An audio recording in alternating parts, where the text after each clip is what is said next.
Have you always been comfortable with so explicitly talking about or expressing through the music what's going on emotionally and spiritually? Like, is that something that's always been part of your practice? It's always been at the core of why I make music. I think that music moves people. I can look back on the first time I heard Coltrane's A Love Supreme. That was a very special moment. I've developed a relationship with that ability to tap into these deeper emotions. So I'm more aware of what's actually going on. And yet at the same time, when I'm writing the music, it just comes out, and often I look back and make a bit of sense out of it.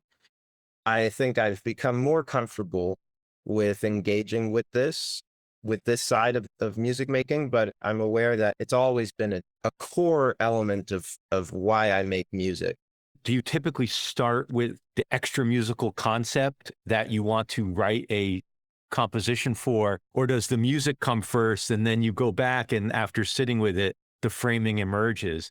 And by the way, I acknowledge it also may not be a binary. It may vary, but could you dig into that just a little bit more for me? I would say that the music primarily comes first, and also music, it's subjective.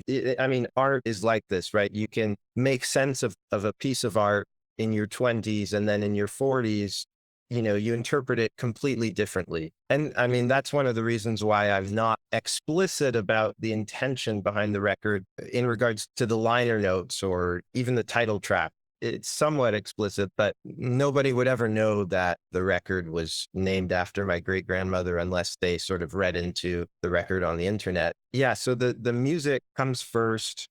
I understand it as it develops. And, the period of development is a long period. There's the composition, but then the rehearsal and the performance of the music. And by the time we're recording, the piece feels different. We've played it with, I'm referring to my trio, of course, but, the trio plays the music, we interpret it, we find spontaneous moments within the piece and develop an understanding of it. And then something comes out of it. So, yeah, I guess there's a mix of the inspiration that came before I wrote the music, and then how I interpret it while I'm naming the piece or speaking about it. And I'm sure perhaps 20 years, 40 years from now, I'll think of it differently.